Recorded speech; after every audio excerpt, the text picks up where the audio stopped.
We can't have a discussion about immigration law enforcement, the limits on the use of the United States military in a domestic context. All of these various issues surrounding the rule of law. We can't have a conversation about that without hearing from Barack Obama, of course. Mm-hmm. Fresh off his begrudging acknowledgement of Trump's incredible success in forging peace in the Middle East, at least for now, and importantly, getting the hostages back. And by the way, he's not taking his eye off the ball there either. Just as a quick aside, yesterday at cabinet meeting, he asked about, we're into phase 2. We're still expecting Hamas's specific performance in returning the bodies of those who were held by them in captivity and who are no longer alive. And there's more to come. And when he says that, part of that 20-point plan is that Hamas must disarm, he means it. But we have told them we want to disarm, and they will disarm. And if they don't disarm, we will disarm them. And it'll happen quickly and perhaps violently. But they will disarm. Do you understand me? Yes. You say because quickly. Everyone says, oh, well, they won't disarm. They will disarm. And I spoke to Hamas, and I said, you're going to disarm, right? Yes, sir, we're going to disarm. That's what they told me. They will disarm, or we will disarm them. Got it? Got it. But anyway, back to the domestic politics of the day. Because, of course, Barack Obama offers the same refried talking points that you're getting from everyone about norms and the rules and institutions and limitations and concerns about authoritarianism. He just does it in this sort of phony way, like he's really reflected diligently on the topic, and he's come to this considered viewpoint after much thought and research and discussion. And all it is just his performative way to say the same thing that everybody else in his party is saying. He is such a sophist and a intellectual lightweight. I mean, I got to just say it again. I've been saying it ever since he burst onto the scene because, of course, I knew him back when he was a state senator. So I knew the flim-flam game that he was running. I just never thought he'd be able to run it up this high and for this long. On the, can't miss Mark Maron podcast, your former president. When you have military that can direct force against their own people, that is inherently corrupting. When you have what looks like a deliberate end run around not just a concept, but a law that's been around for a long time, posse comitatus, that says, you don't use our military on domestic soil unless there is an extraordinary emergency of some sort.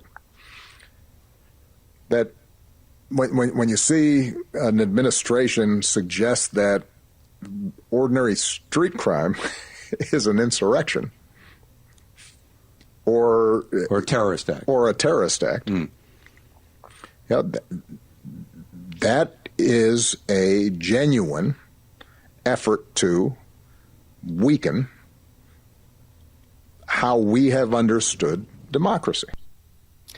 Boy, I got to tell you, the high hat from a guy who was a state legislator who represented a violent neighborhood, several violent neighborhoods in Chicago, that, characterizing street crime as terrorism is something that you scoff at. Piff, piff. How silly is that? First of all, he has not invoked the Insurrection Act, just point of order. Secondly, to the extent that National Guardsmen have been deployed, it's been fought out in the courts, and the Trump administration has acquiesced to courts' decisions on the matter, which is why the National Guard in Illinois right now is still staged in Elwood and not helping to guard the ICE facility in Broadview or on the streets with ICE agents when they get surrounded by angry mobs like they did yesterday on the southeast side of the city. And they've won, by the way, the Trump administration. They won in terms of the deployment in Los Angeles. And they're going to win in Chicago and elsewhere based on the arguments they're making, as we've talked about with Professor Jacobson from Cornell and others. But I mean, just the dismissiveness that Barack Obama has, the disdain, frankly, that he has for, these pedestrian complaints about violent crime in the city he called home when it was useful. Really something. I know it will have no impact on the Chardonnay Antifa in this city and state, but it's worth calling out anyway. Just for nothing else, sort of the way that Trump does and did at the Knesset. It's worth calling them out just to make sure that there is some notice taken for the historical record of who these people actually were and what they actually did. Salena Zito is a national political reporter. You can always check out her latest reporting at selenazito.com. She's also the author of Butler, The Untold Story of the Near Assassination of Donald Trump and the Fight for America's Heartland, her latest book, Butler, about the assassination. Salena, thanks for joining us. Appreciate it. Oh, thanks so much for having me. So, yes, all of these goings on in Chicago and Portland against the backdrop of these elections coming up in 2 weeks in Virginia and New Jersey. We were talking about a bit about it earlier in the program and how the J. Jones texts have sort of reshaped the race in Virginia.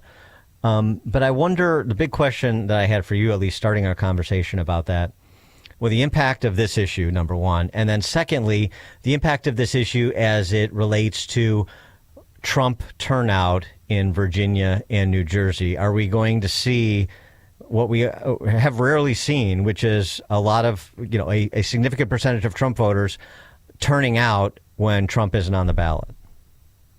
I mean, that's the big challenge, right? I think that if we keep an eye on New Jersey, I think in that governor's race will be really, really tight, as it was the last time. Only this time the Republicans are paying attention, right? The last time they didn't pay attention to the fact that voters were unhappy with the status quo, and they were moving towards the Republicans, and they narrowly lost that race. This time, Republicans are paying attention. Money is coming in as opposed to last time. And get out the vote efforts are much more robust. So I think that that governor's race I have my eyes on. And in Virginia, the race that I'm really focused on is the one between the current Attorney General Jason Miyares, who is a Republican, and Jay Jones, who not only said those horrific things in text messages and with a colleague about another colleague, the House Speaker, and his wife and his children.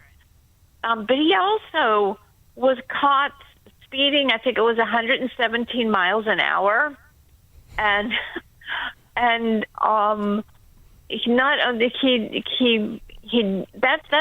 that is a jailable offense. He didn't get jail, and you're supposed to do community service, and the community service that he did was for his own super PAC. To me, of course, to me, nothing more shows the difference between how these parties have changed. In that Miyares is the son of a single mom who was an immigrant and worked his way up to where he is today, where Jones is the son of two, judges, right? And had lived and operated in the elite circles forever and is very, very entitled. And so I see you really see in that race how much our parties have changed, and Coup has captured the imagination of voters. Those texts, though, the statements that he made and that have now been turned into an ad on the NRSC, which I think is pretty effective, a dramatic reading of them. So it's really moved the race. I mean, the latest polling I saw is Mira moved up to about a 5-point lead. And it's tightened up the governor's race, too. That in combination with how Spanberger's handled the texting controversy, that race is now a statistical dead heat between Spanberger and Sears. And this is even against the backdrop of a government shutdown where I sort of assumed a lot of Northern Virginia federal employees would be more inclined to blame Trump than Schumer. Yeah, so I think I'm pretty confident that Mayeras is going to win. I actually was before this happened. It's very hard to beat an incumbent, and Mayeras has done a very, very good job as Attorney General. People like him.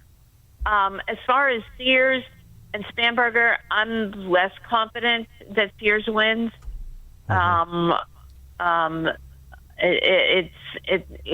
There was too much baked in before this happened. Too many votes were cast already in early voting.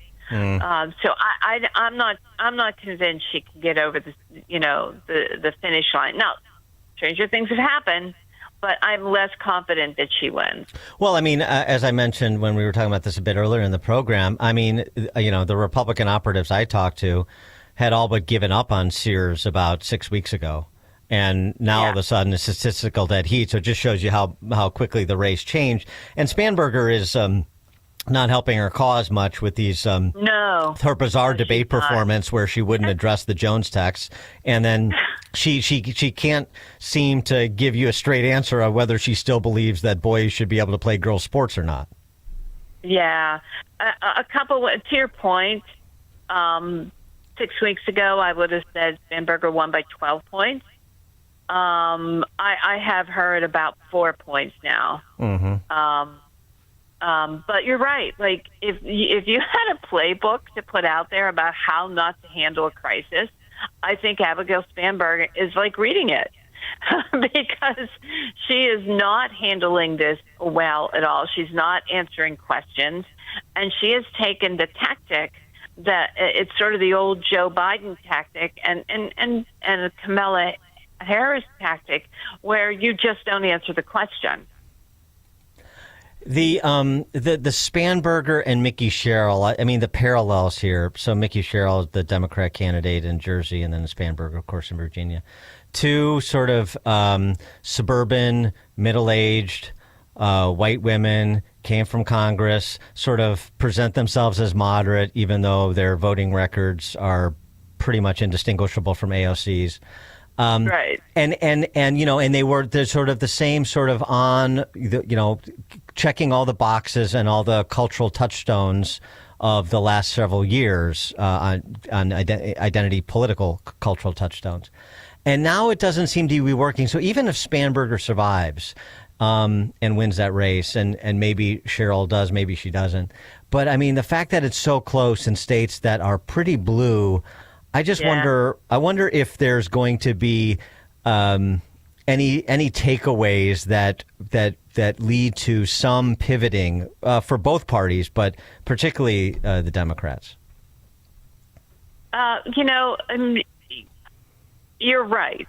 Both of these states are blue states, right? And if either of those candidates pull out a win, it is a Christmas miracle.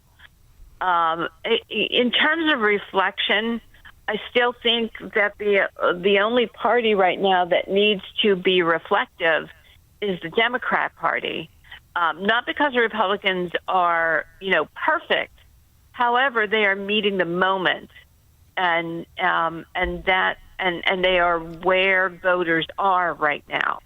That's important because that doesn't often happen. In particular, a year after coming off of a pretty series of strong victories across the country, right? There's usually this hubris and this arrogance, but because of the way that Trump has moved everything so quickly, every day, all day, and has been effective at hitting what he wanted to get done, and they don't have enough time to mess up as much as the Democrats, who can't seem to at this point get together.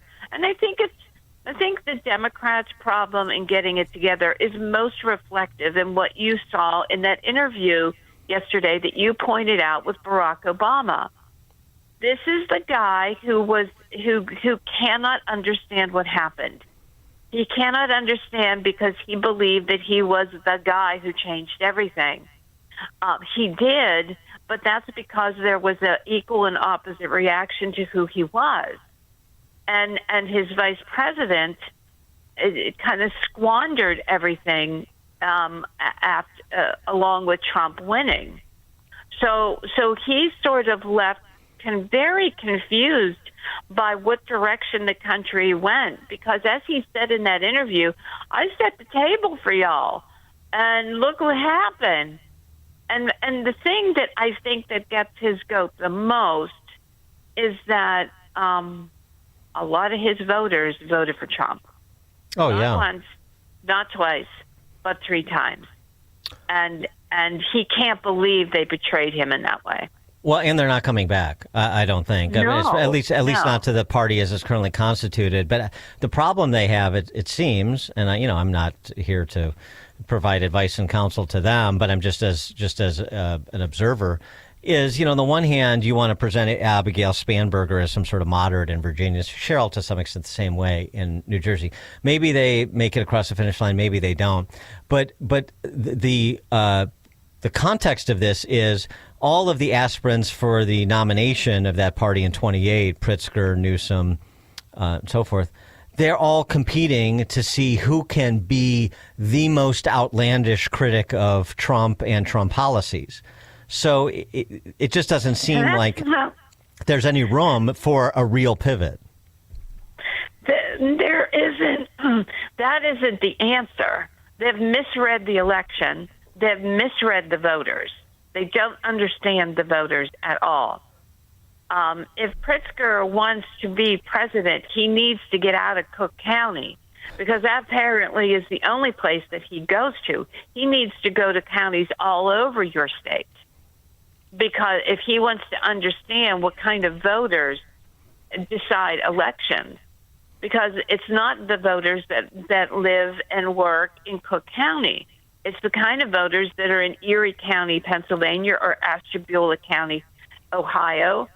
And he is not speaking to them. And you can't win a primary, let alone a general election, without having a full understanding of the voters that decide elections. Salena Zito, national political reporter. You can always get her reporting at selenazito.com and pick up her new book if you haven't, Butler, The Untold Story of the Near Assassination of Donald Trump and the Fight for America's Heartland. Salena, thank you as always. Thank you. And Salena Zito joined us on the Turnkey.pro answer line. This is the morning show more Chicago radio listeners are choosing. This is Chicago's Morning Answer on AM 560. The Answer. Wow. At the time of this being written, both gold and silver are up some 40%. That's 40% in just 1 year. In fact, this past year, gold has broken all-time historic records by hundreds of dollars an ounce. And unlike all other financial instruments used today, that historic record goes back thousands of years. In times like these, prices have never been better on most collector and gold coins. Fox Valley Coins